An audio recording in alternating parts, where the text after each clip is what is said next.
China ಮತ್ತು ಪಾಕಿಸ್ತಾನದ ರಾತ್ರಿಯ ನಿದ್ದೆ ಸಂಪೂರ್ಣವಾಗಿ ಹಾರಿ ಹೋಗಿದೆ. ಈ ಶತ್ರುಗಳು ನೂರಾರು ಕ್ಷಿಪಣಿಗಳ ಮಳೆಗೆರೆದರೂ ಅವುಗಳನ್ನು ಗಾಳಿಯಲ್ಲೇ ಸುಟ್ಟು ಬೂದಿ ಮಾಡುವ ಒಂದು ಮಹಾಯಂತ್ರವನ್ನು ಭಾರತ ಸೃಷ್ಟಿಸಿದೆ. ಹೌದು, ರಷ್ಯಾದ S-400ಗಿಂತಲೂ ಅಪಾಯಕಾರಿ ಶತ್ರುಗಳ ಸ್ಯಾಚುರೇಷನ್ ಅಟ್ಯಾಕ್ ಅನ್ನ ಕ್ಷಣಾರ್ಧದಲ್ಲಿ ವಿಫಲಗೊಳಿಸುವ ಭಾರತದ ಆ ರಹಸ್ಯ ಬ್ರಹ್ಮಾಸ್ತ್ರವೇ ಆಕಾಶಂಜಿ. ಗೆಳೆಯರೆ, ಇದು ಶತ್ರುಗಳ ಪಾಲಿಗೆ ಯಮಸ್ವರೂಪಿ.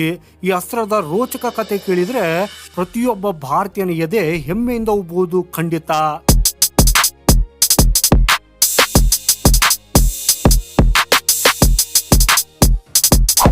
ನಮಸ್ಕಾರ ಗೆಳೆಯರೆ, ತಮ್ಗೆಲ್ರಿಗೂ ಪ್ರಚಾ ಇನ್ಫೋ ಚಾನೆಲ್ಗೆ ಸ್ವಾಗತ. ಆಪರೇಷನ್ ಸಿಂಧೂರ್ನ ನಂತರ ಬ್ರಹ್ಮೋ ಕ್ಷಿಪಣಿಯ ನಿಖರವಾದ ಶಕ್ತಿ ಈ ಎರಡು ನೆರೆಹೊರೆಯ ದೇಶಗಳ ಸೇನೆಗಳಲ್ಲಿ ಎಷ್ಟರ ಮಟ್ಟಿಗೆ ಭಯವನ್ನು ಹುಟ್ಟಾಗಿದೆಯಾ ಅಂದರೆ ಅವರ ತಂತ್ರಜ್ಞರು ಈಗ ಕೇವಲ ಬಚಾವಾಗುವ ದಾರಿಗಳನ್ನು ಹುಡುಕುವಲ್ಲಿ ನಿರತರಾಗಿದ್ದಾರೆ. ಆಗಿನ ಕಾಲದಲ್ಲಿ ಒಂದು ದೇಶದ ಮೇಲೆ ಯುದ್ಧ ಸಾರುವುದಕ್ಕಾಗಿ ತಿಂಗಳುಗಟ್ಟಲೆ ತಯಾರಿಯ ಅಗತ್ಯವಿತ್ತು. ಆದರೆ ಇವತ್ತಿನ ಯುಗದ ನಿಯಮಗಳೇ ಬೇರೆ. ಯಾವ ದೇಶದ ಮೇಲೆ ಯಾರು ಯಾವಾಗ ಬೇಕಾದರೂ ದಾಳಿ ಮಾಡಬಹುದು.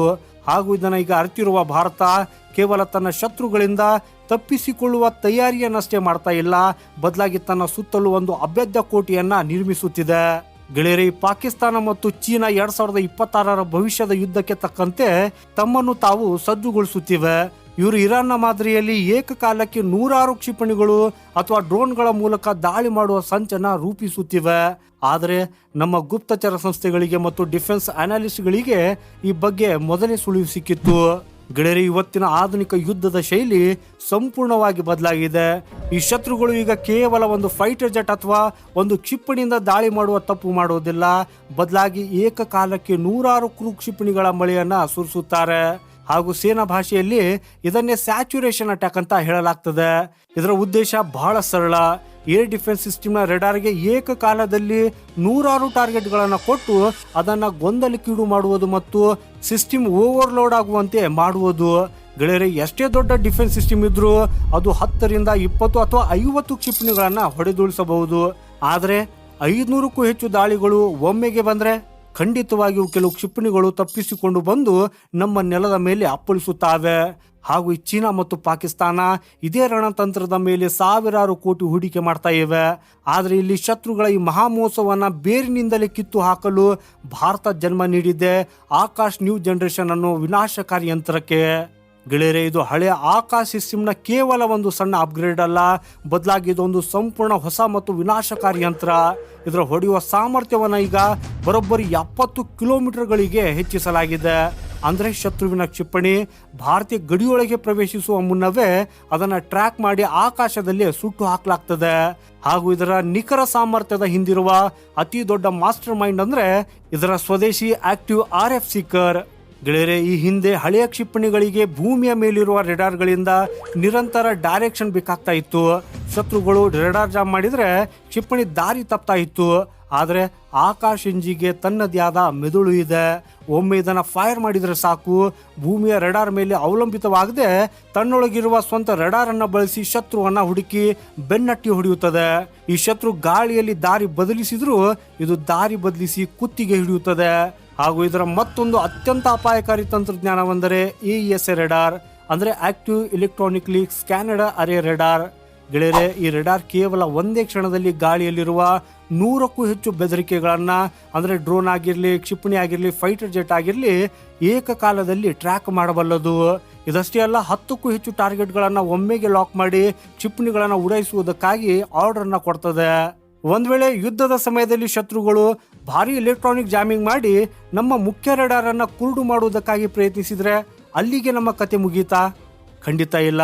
ಆಕಾಶ್ ಎಂಜಿಯಲ್ಲಿ EOTS ಅಂದ್ರೆ ಎಲೆಕ್ಟ್ರೋ ಆಪ್ಟಿಕಲ್ ಟ್ರ್ಯಾಕಿಂಗ್ ಸಿಸ್ಟಮ್ ಅನ್ನು 3ನೇ ಕಣ್ಣನ್ನ ಅಳವಡಿಸಲಾಗಿದೆ. ಒಂದ್ ವೇಳೆ ರೆಡಾರ್ ಕೆಲಸ ಮಾಡದಿದ್ರೂ ಶತ್ರು ಕ್ಷಿಪಣಿಯಿಂದ ಹೊರಬರುವ ಶಾಖವನ್ನ ಗ್ರಹಿಸಿ ಥರ್ಮಲ್ ಸೆನ್ಸರ್ ಮೂಲಕ ಅಷ್ಟೇ ನಿಖರವಾಗಿ ಇದು ಗುರಿಯನ್ನ ಭೇದಿಸುತ್ತದೆ. ಹಾಗೇನೆ ಗೆಳೆಯರೆ, ಶತ್ರುಗಳ ಕೆಲವು ಕ್ರೂ ಕ್ಷಿಪಣಿಗಳು ಪರ್ವತಗಳು ಮತ್ತು ಕಾಡುಗಳ ನಡುವೆ ಅಡಗಿಕೊಂಡು ಭೂಮಿಗೆ ತೀರಾ ಹತ್ತಿರವಾಗಿ ಹಾರ್ತವೆ. ಆದರೆ ಇಲ್ಲಿ ಆಕಾಶ್ ಎಂಜಿಯಲ್ಲಿ ಅಳವಡಿಸಿರುವ ಡ್ಯುಯಲ್ ಪಲ್ಸ್ ರಾಕೆಟ್ ಮೋಟಾರ್ ಇದಕ್ಕೆ ಮ್ಯಾಕ್ 3 ವೇಗವನ್ನ ನೀಡ್ತದೆ.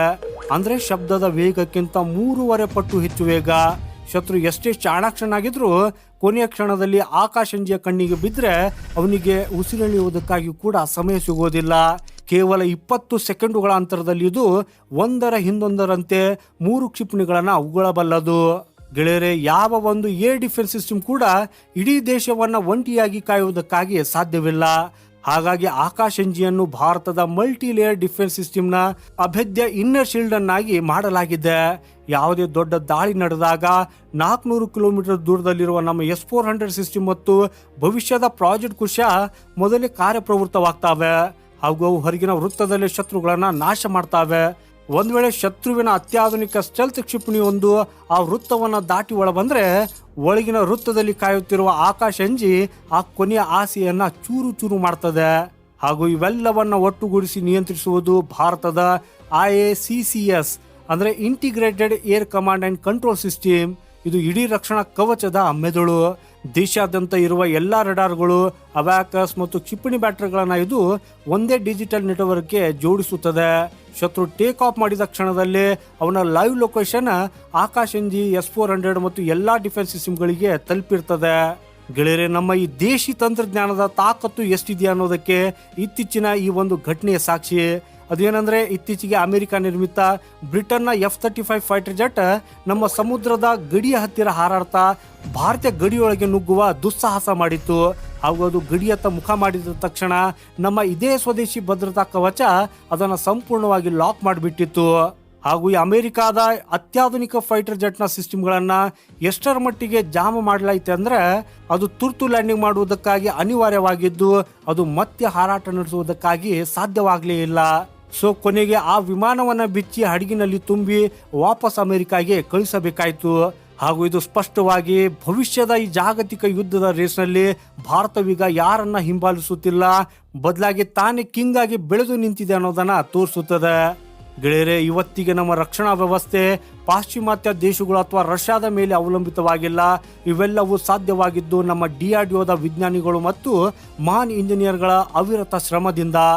ನಿಮಗೂ ನಮ್ಮ ವಿಜ್ಞಾನಿಗಳು ಮತ್ತು DRDOದ ಈ ಅದ್ಭುತ ಸಾಧನೆಯ ಬಗ್ಗೆ ಹೆಮ್ಮೆ ಎನಿಸಿದ್ರೆ ಈ ವಿಡಿಯೋಗೆ ತಪ್ಪದೆ ಒಂದು ಲೈಕ್ ಮಾಡಿ ಮತ್ತು ಕಾಮೆಂಟ್ ಬಾಕ್ಸ್ನಲ್ಲಿ ಜೈನ್ ಅಂತ ಬರೆಯುವ ಮೂಲಕ ನಮ್ಮ ವಿಜ್ಞಾನಿಗಳಿಗೆ ಗೌರವ ಸಲ್ಲಿಸಿ.